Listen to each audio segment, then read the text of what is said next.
You're listening to the X-Zone Radio Show with my good friend, Earthling Rob McConnell, live and around the world on Talkstar. www.xzoneradio.com.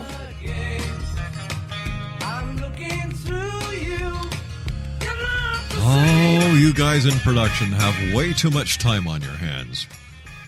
Oh, that was from Roswell, New Mexico. Really? Unbelievable. You guys are great. Where'd you get that from? Jesse Marcel Sr. or Jr.? I don't know. Jeff, I think that Earth must be the Botany Bay of the universe. The Botany Bay.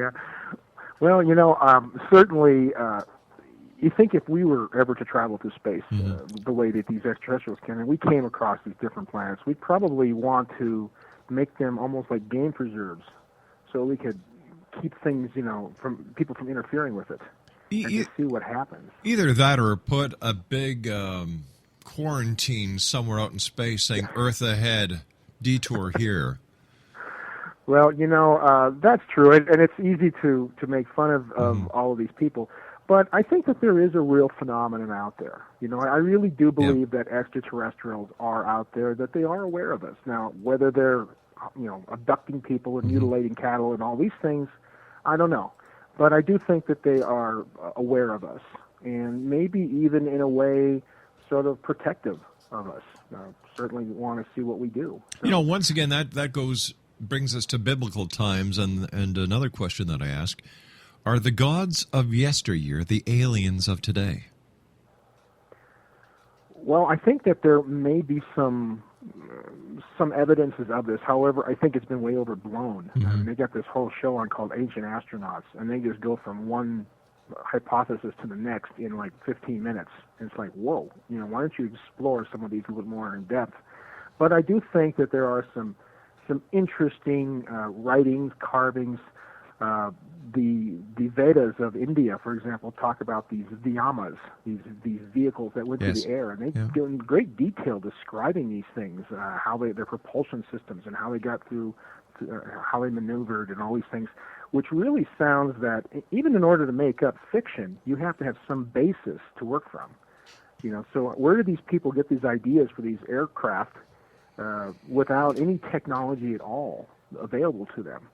And so there's things out there that really make me scratch my head and say, I wonder if they haven't been, showing themselves to people over the years occasionally. Jeff, as always, time goes by so fast when you're with us. I want to thank you very much for joining us. And I'd like to have you back on in a couple of weeks to talk further about the UFO connection, the ET connection, Lost Atlantis, and the other great topics that you write about. How does that sound? I would love to be back on.